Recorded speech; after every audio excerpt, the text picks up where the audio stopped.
Hello student, welcome back to geography class. तो अपने जो 12th क्लास की मीडियम की ज्योग्राफी है उसके अंदर अध्याय 12 आज स्टार्ट करने जा रहे हैं, पर्यावरणीय समस्याएं एवं समाधान। कि पर्यावरण जो है, इस पर्यावरण के अंदर क्या क्या समस्याएं हैं और क्या क्या उनके समाधान हैं। तो देखिए, लेसन अपन स्टार्ट करेंगे पर्यावरण से। तो पर्यावरण से स्टार्ट करना है तो सबसे पहले अपने जानेंगे पर्यावरण का अर्थ। पर्यावरण का अर्थ जो है, पर्यावरण का अर्थ जो है, इस पर्यावरण के अर्थ के बारे में अपने स्टडी करेंगे जो है।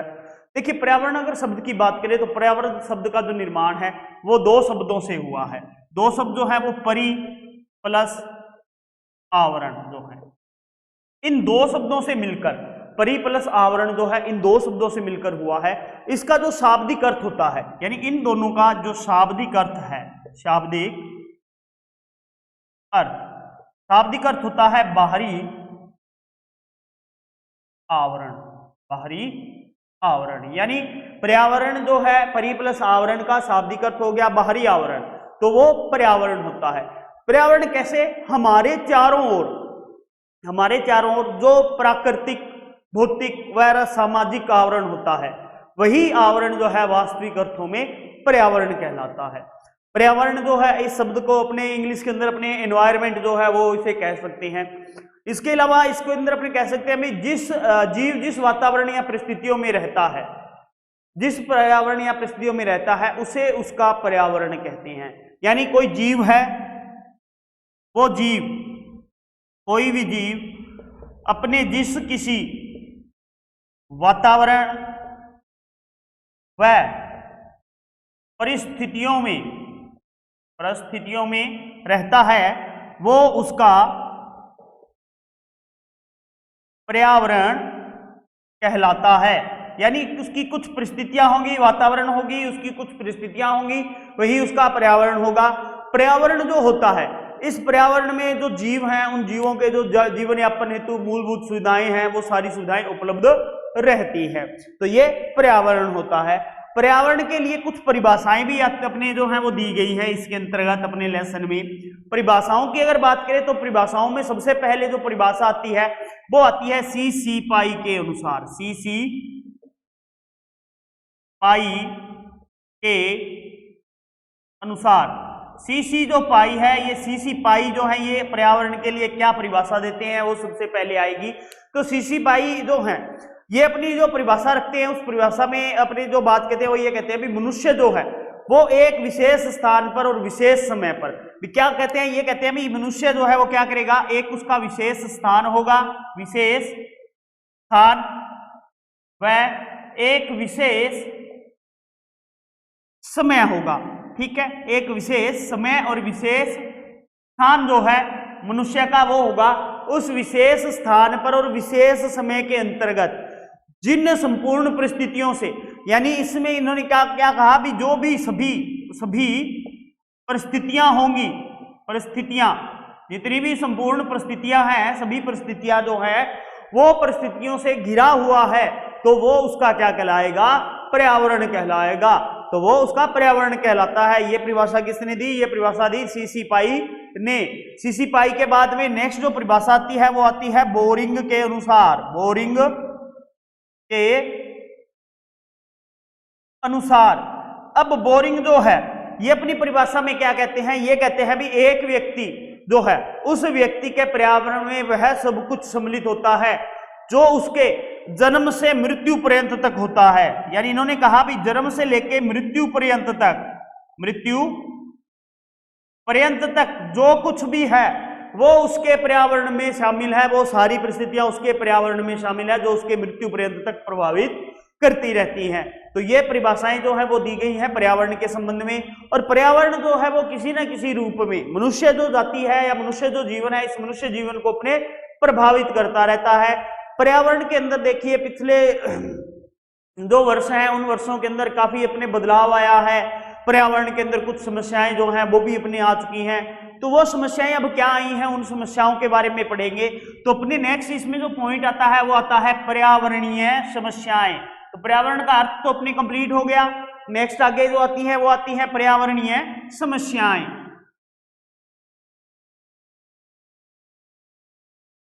पर्यावरणीय समस्याएं जो हैं, पर्यावरणीय समस्याएं जो हैं, ये पर्यावरणीय समस्याएं आ रही हैं अपने, तो इन समस्याओं के बारे में अपने पढ़ेंगे, स्टडी करेंगे भी ये समस्याएं जो हैं वो क्या क्या हैं। पर्यावरणीय समस्याएं जो हैं, ठीक है, इन समस्याओं के बारे में पढ़ेंगे अपने, पर्यावरणीय समस्याएं।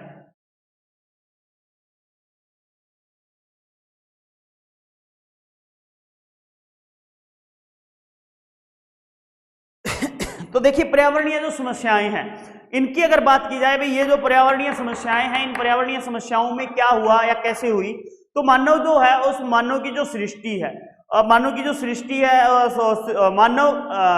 मानव का सृष्टि के उत्पत्ति के साथ ही प्रकृति के साथ घनिष्ठ संबंध रहा। भी जैसे ही अपने सृष्टि की उत्पत्ति हुई उसी के साथ प्रकृति जो है वो पनपी और प्रकृति के साथ ही मानव जो है उसने अपना घनिष्ठ संबंध रखा। पृथ्वी पर जो मानव है उस मानव ने अपने आविर्भाव के साथ ही जो अपनी आवश्यकताएं थी, उन आवश्यकताओं का जब जन्म हुआ तो उन आवश्यकताओं को पूरा करने लग गया प्राकृतिक जो संसाधन थे उनसे, और पूर्णतः जो है वो प्रकृति पर ही निर्भर रहा। मानव ने अपने भौतिक सुख की प्राप्ति के लिए अनेक कल कारखाने, उद्योग जो है उनको विकसित किया। जनसंख्या वृद्धि हुई तो जनसंख्या वृद्धि के कारण ग्राम, नगर, महानगर जो है इनकी संख्या में काफी तेज विस्तार आया, जिससे इसने प्रकृति को नुकसान करना स्टार्ट कर दिया। तो इसके अंदर अगर देखा जाए तो अपने जो संपूर्ण मानव समाज है, उस संपूर्ण मानव समाज की अगर बात करें तो संपूर्ण मानव समाज ने उत्पत्ति से लेकर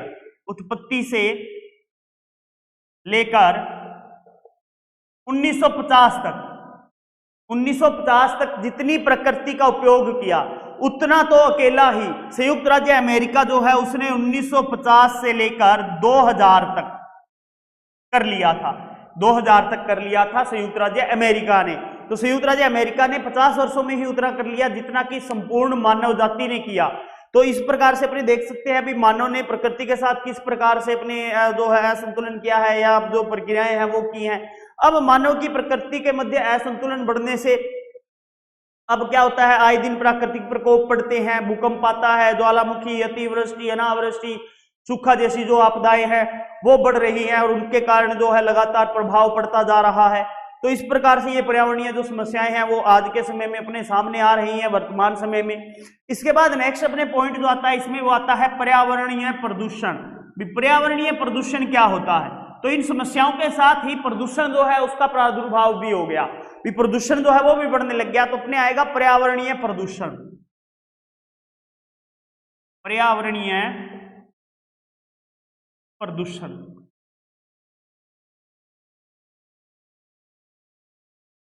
पर्यावरणीय प्रदूषण, देखिए पर्यावरणीय प्रदूषण की अगर बात करें तो मानव सभ्यता ने विकास किया, विकास के साथ उसकी जो आवश्यकताएं थी उन आवश्यकताओं का भी विस्तार हुआ और तेजी से बढ़ती हुई आवश्यकताओं की पूर्ति के लिए मनुष्य जो था उस मनुष्य ने क्या किया, जो प्राकृतिक संसाधन थे, प्राकृतिक संसाधन जो थे इन संसाधनों का दोहन करना स्टार्ट कर दिया।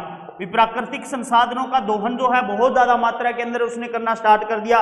औद्योगिक और तकनीकी विकास हुआ जिसमें हथियारों के सहारे मानव जो है उसने अपनी स्वार्थी प्रकृति और जनसंख्या का जो दबाव था उस दबाव को अपने प्रकृति के अनियंत्रित दोहन जो है किया जनसंख्या दबाव के कारण। तो इसके कारण ही एक नई समस्या का जन्म हुआ जिसको नाम दिया गया पर्यावरणीय समस्या। पर्यावरणीय प्रदूषण की अगर बात करें तो पर्यावरणीय जो प्रदूषण है वो आज किसी क्षेत्र विशेष की समस्या नहीं रहा है, बल्कि यह समस्या जो है वो सर्वव्यापी हो चुकी है, सारे विश्व के अंदर सामान्य रूप से फैल चुकी है। कई जो विकासशील है विकसित देश है उन देशों के महानगरों में तो अपने शुद्ध वायु और स्वच्छ पेयजल का जो संकट है वो अपने खड़ा हो चुका है और उसको अपने जो है बहुत ज्यादा समस्या आती है। जैसे अपने बात करें अभी जो हाल ही में दिल्ली के अंदर देख लीजिए अभी पर्यावरणीय समस्या का कितना दुष्प्रभाव जो है वो चल रहा है। अभी चारों ओर कुहासा सा गया है, धुआं जो है वो पर्यावरण के अंदर मिल गया है। तो इस प्रकार से देखिए जो बड़े बड़े शहर है महानगर हैं उन महानगरों में इसकी जो समस्याएं हैं वो आ रही हैं और उसका ये कारण बन रहा है। अब बात आती है आगे प्रदूषण का अर्थ है, प्रदूषण का अर्थ, प्रदूषण के बारे में, प्रदूषण का अर्थ। प्रदूषण की अगर बात की जाए तो देखिए प्रदूषण अंग्रेजी का शब्द है पोल्यूशन, ठीक है, प्रदूषण को अंग्रेजी में कहते हैं पोल्यूशन, पोल्यूशन, ठीक। प्रदूषण जो है वो अंग्रेजी के शब्द पोल्यूशन का अनुवाद है और ये जो शब्द है पोल्यूशन ये अपने मूल रूप से लैटिन भाषा का एक शब्द है, लैटिन भाषा का एक शब्द है पोल्यूटस। पोल्यूटस शब्द है, उस पोल्यूटस शब्द से बना है। पोल्यूटस शब्द है, इस पोल्यूटस शब्द से ये वर्ड बना है अपने पोल्यूशन। और पोल्यूटस का अर्थ होता है, इस पोल्यूटस का अर्थ क्या होता है? इसका अर्थ होता है दूषित करना, दूषित करना। तो पोल्यूशन शब्द अपने बना पोल्यूटस लैटिन शब्द है उससे, और इसका अर्थ होता है दूषित करना।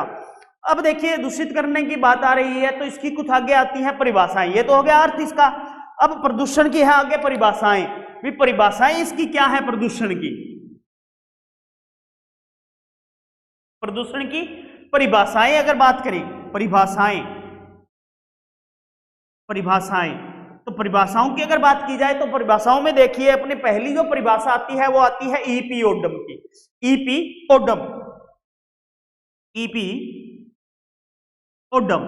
ईपीओडम जो है ये अपनी परिभाषा में क्या कहते हैं? ये कहते हैं भी अपने जो वायु है, जल है और मृदा है, ठीक है, ये तीनों लेते हैं अपने, वायु, जल व मृदा, ये तीनों जो हैं, ठीक है, वायु जल व मृदा जो है, इस वायु जल मृदा के भौतिक रासायनिक, मृदा के भौतिक रासायनिक व जैविक गुणों में, यानी इनके जो भौतिक रासायनिक और जैविक गुण होते हैं उन जैविक गुणों में होने वाला ऐसा अवांछनीय परिवर्तन, यानी इसमें क्या है? इनके जो भौतिक गुण होते हैं, जैविक गुण होते हैं, रासायनिक गुण होते हैं, उन गुणों के कारण होने वाला ऐसा अवांछित परिवर्तन या अवांछनीय परिवर्तन जो मनुष्य के साथ साथ क्या करेगा? अवांछनीय परिवर्तन क्या करेगा? जो मनुष्य के साथ पर्यावरण को भी हानि पहुंचाता है,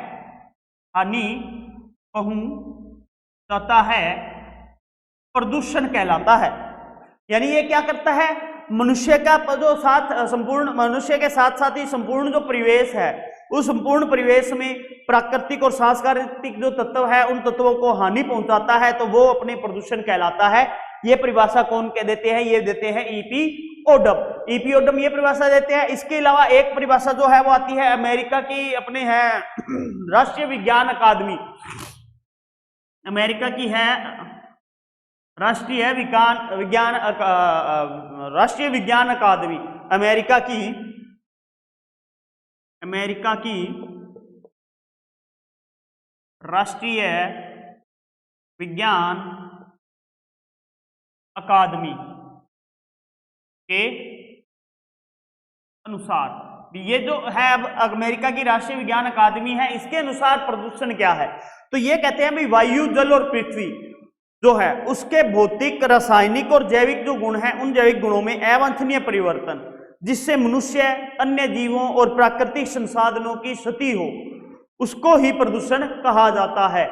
यानी इसमें इन्होंने क्या कहा भी? मनुष्य ले लिए, एक तो भौतिक रासायनिक गुण तो थे, इन्होंने कहा भाई मनुष्य, जीवों भी जो जीव है उन जीवों के साथ साथ प्राकृतिक जो संसाधन है वह प्राकृतिक संसाधन जो है इन सबको क्या हो? क्षति हो, तो वो क्या कहलाएगा? प्रदूषण कहलाएगा। इसके बाद अपने नेक्स्ट जो आता है अपने वो है राष्ट्रीय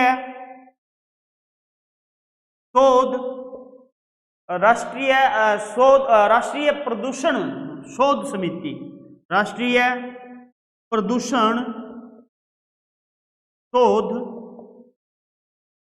समिति, राष्ट्रीय प्रदूषण शोध समिति। अब राष्ट्रीय प्रदूषण शोध समिति जो है, ये समिति जो है वो क्या कहती है? वो ये कहती है वायु, जल तथा पृथ्वी के जो भौतिक, रासायनिक तथा जैविक गुण हैं उन जैविक गुणों में नकारात्मक जो परिवर्तन होता है वो प्रदूषण कहलाता है, तो उसे प्रदूषण कहा जाता है। इसी प्रकार आगे बात आती है अभी प्रदूषण। तो प्रदूषण के अंदर कुछ होते हैं प्रदूषक, प्रदूषक मिल जाते हैं, कुछ चीजें मिल जाती है जिनसे प्रदूषण फैलता है, तो वो जैसे उनके जो भौतिक गुण है, रासायनिक गुण है, उनको परिवर्तित कर देते हैं, जो पदार्थ उसमें मिलते हैं, तो वो पदार्थ प्रदूषक कहलाते हैं। यानी ऐसे अवांछनीय पदार्थ जो पर्यावरण के किसी भी मूल तत्व में अपनी उपस्थिति से उसे परिवर्तित कर देते हैं, तो वो प्रदूषण फैलाते हैं और उन्हें प्रदूषक कहा जाता है, तो वो प्रदूषक के अंदर आ जाते हैं। तो ये प्रदूषक के प्रकार होते हैं। प्रदूषक होता है प्रदूषक, प्रदूषण की परिभाषा हो गई, प्रदूषण का अर्थ हो गया, ठीक है। अब आगे आते हैं प्रदूषण के प्रकार। भी प्रदूषण जो है इसके प्रकार क्या हैं? प्रदूषण के प्रकार देखिए, प्रदूषण के प्रकारों की अगर बात करें तो अपना जो वायुमंडल है, स्थल मंडल है, जैव मंडल है, तो ये जीवन के युक्त भाग जो हैं, इन युक्त भागों का जो संयुक्त रूप होता है उस संयुक्त रूप को अपने जैव मंडल कहते हैं। और जैव मंडल में जितने भी अपने उपलब्ध प्राकृतिक तत्व हैं वो प्राकृतिक वातावरण की धरोहर होता है, या उसे अपने जो तत्व हैं, जो प्राकृतिक तत्व पाए जाते हैं सभी, उन प्राकृतिक तत्वों को प्राकृतिक पर्यावरण का नाम दिया जाता है। तो मानव द्वारा की गई समस्त जो गतिविधियां हैं, वो समस्त गतिविधियां अपने जो समस्त गतिविधियां होती हैं, उन गतिविधियों से प्रदूषक जो निकलते हैं, उन प्रदूषकों से जो जैव मंडल है, इस जैव मंडल के सभी भाग प्रभावित होते हैं।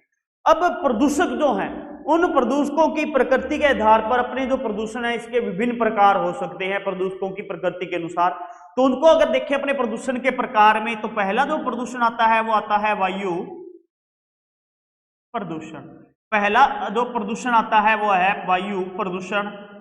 2 नंबर पे आता है जल प्रदूषण, ठीक है। भी प्रदूषक की प्रकृति के आधार पे बोल रहे हैं अपने जल प्रदूषण। 3 नंबर पे आता है ध्वनि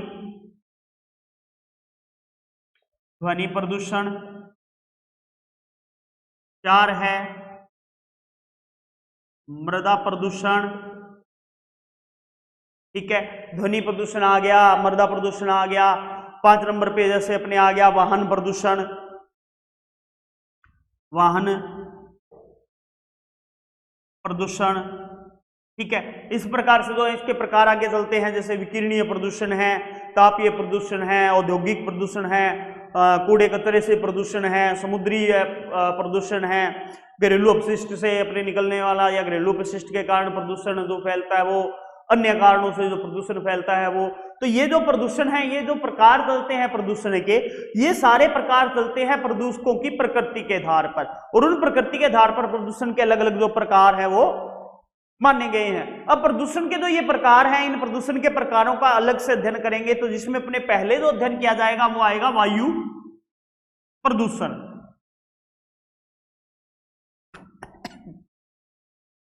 पहला जो इसमें अध्ययन करेंगे अपने, तो उस पहले के अध्ययन के अंतर्गत अपने आएगा वायु प्रदूषण। वायु प्रदूषण, तो वायु प्रदूषण जो है ये वायु के अंदर होगा, यानी जो वायु है, यानी समस्त जीव जगत जो है, उस समस्त जीव जगत के लिए वायु आप जानते हो भी एक आवश्यक तत्व होता है, और इस वायु के बिना जीवन जो है अपने जीवन की कल्पना ही नहीं कर सकते, या जीवन जो है वो संभव ही नहीं है पृथ्वी के ऊपर। तो वायुमंडल में देखिए जितनी भी गैसें होती हैं, उन सभी गैसों का एक निश्चित अनुपात पाया जाता है, एक निश्चित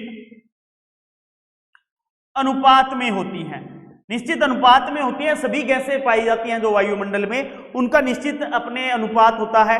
जैसे अपने बात करें नाइट्रोजन की, जैसे नाइट्रोजन, ठीक है। भी नाइट्रोजन जो है इसकी बात करें तो इसका जो प्रतिशत अपने मिलता है वायुमंडल में, वो मिलता है 78.08%। 78.08% जो है नाइट्रोजन मिलती है। ऑक्सीजन की बात करें तो ऑक्सीजन मिलती है अपने को, ऑक्सीजन 20.94% ऑक्सीजन मिलती है, ठीक है। ऑक्सीजन जो है वो इतनी मिलती है अपने को, 20.94% ऑक्सीजन देखने को मिलती है। कार्बन डाइऑक्साइड की बात करें, कार्बन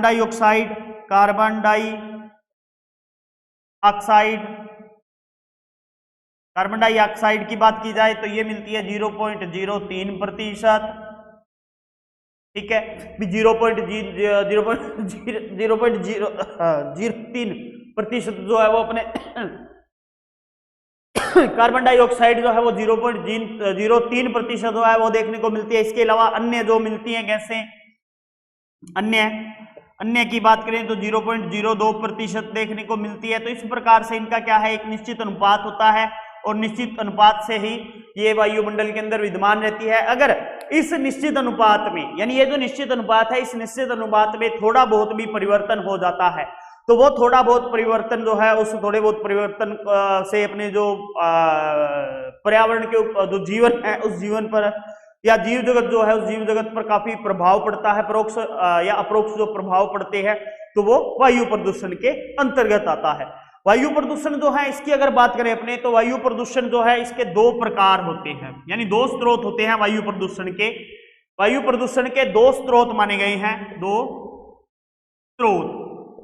स्रोत होते हैं वायु प्रदूषण फैलाने के। जो वायु प्रदूषण फैलता है उसमें पहला जो स्रोत आता है वो आता है प्राकृतिक प्रदूषण, एंड सेकंड आता है अप्राकृतिक स्रोत। एक होता है प्राकृतिक स्रोत और एक होता है अप्राकृतिक स्रोत। तो ये दो स्रोत होते हैं जिनसे अपने वायु प्रदूषण होता है। अब प्राकृतिक स्रोत की अगर बात करें तो प्राकृतिक स्रोत में जैसे अपने बात करें भाई, प्रकृति की जो देन वो होती है जिसमें अपने ज्वालामुखी उद्गार जो होता है, ज्वालामुखी उद्गार से निकला जो धुआं है वो आंधियां हैं, तूफान है और पहाड़ों का झरना आदि जो प्राकृतिक कारण है वो आता है। अप्राकृतिक जो प्रदूषण है इसमें अगर बात करें तो अप्राकृतिक प्रदूषण में सबसे बड़ा जो योगदान है वो स्वयं मनुष्य जो है या मानव है उसका ही रहता है। घरों में जलने वाला ईंधन है, उद्योग है, परिवहन साधन है, धूम्रपान वगैरह है, रसायनों का उपयोग, रेडियोधर्मिता आदि जो है वो अप्राकृतिक साधन में आते हैं। इसके बाद नेक्स्ट अपने जो पॉइंट आता है वो आता है वायु प्रदूषण के दुष्प्रभाव। भी वायु जो प्रदूषण है इसके दुष्प्रभाव क्या पड़ रहे हैं। वायु प्रदूषण के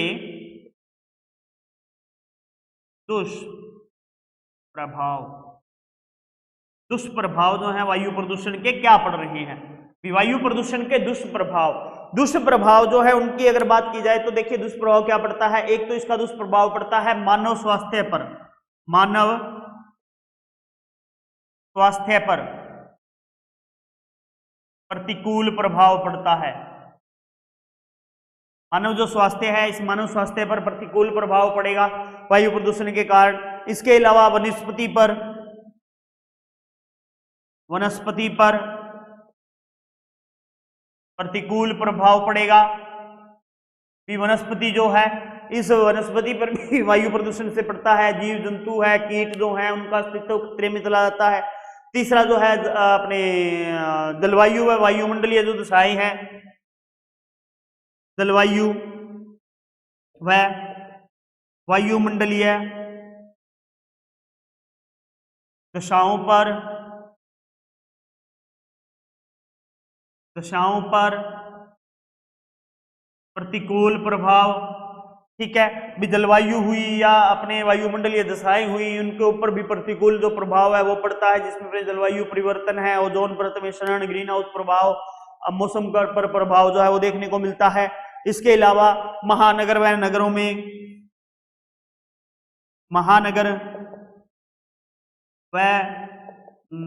में धूम्र, कोहरे के गुंबद छाए रहना। धूम्र कोहरा जो है वो छाया रहता है, उसके जो गुंबद है वो बन जाते हैं और वो वहां पर छाए रहते हैं। तो ये इसके दुष्प्रभाव होते हैं। अब वायु प्रदूषण के नियंत्रण के उपाय, वायु प्रदूषण नियंत्रण जो है उसके उपाय आते हैं। वायु प्रदूषण नियंत्रण के उपाय क्या होते हैं। नियंत्रण के उपाय जो है वो क्या हो सकते हैं। भी नियंत्रण के उपाय भी अपने को करने हैं वायु प्रदूषण के। भी वायु प्रदूषण जो है इसके नियंत्रण के लिए अपने क्या किया जा सकता है। तो देखिए इसके नियंत्रण की अगर बात करें, भी जो वायु प्रदूषण है इसके लिए अपने एक तो द्विआयामी नीति जो है उसको चलाना चाहिए। पूर्व में हो चुका जो पर्यावरण पर नियंत्रण पाना तथा भावी जो प्रदूषण है उसको रोकना, जिसमें नई तकनीक है उस नई तकनीक का विकास किया जा सके, ये इसमें किया जा सकता है। दूसरा पर्यावरण प्रदूषण को रोकने के लिए वृक्षारोपण किया जाए। भी वृक्षारोपण जो है वो करना चाहिए, वृक्षारोपण करना चाहिए कम से कम 33% भाग पर। देश का कम से कम 33% जो भाग है उस 33% भाग पर वन जो होने चाहिए। ग्राम है, नगर है, उनके समीप हरित पेटी जो है उसका विकास किया जाना चाहिए। ठीक है, ये इसमें हो सकता है। इसके अलावा अपने जो वाहनों पर वाहनों का प्रदूषण जो हो रहा है उस प्रदूषण पर नियंत्रण किया जाए। पेट्रोल डीजल की अपेक्षा अपने जो सौर ऊर्जा से चलने वाले साधन है उनको अपने अपनाना चाहिए। विद्युत इंजन है, बैटरी इंजन जो है उनका उपयोग किया जाना चाहिए। निधूम्र जो चूल्हे हैं, निधूम्र चूल्हे जो होते हैं उनका प्रयोग किया जाना चाहिए। ये वायु प्रदूषण के अंतर्गत आता है। उद्योगों में नवीन तकनीक का उपयोग किया जाना चाहिए। ईंट भट्टे व बर्तन पकाने वाले जो उद्योग हैं उनके उद्योगों को शहर से बाहर जो है वो स्थापित किया जाए। तो इस प्रकार से ये जो है अपने वायु प्रदूषण के नियंत्रण हेतु कुछ उपाय किए जा सकते हैं। तो आज जो है अपना वायु प्रदूषण तक कंप्लीट होता है। इसके बाद अपने नेक्स्ट वीडियो के अंदर इसके आगे पढ़ना स्टार्ट करेंगे, जिसमें अपने जल प्रदूषण है, ध्वनि प्रदूषण है, मृदा प्रदूषण है, उनके बारे में पढ़ेंगे। आज के लिए इतना ही, धन्यवाद।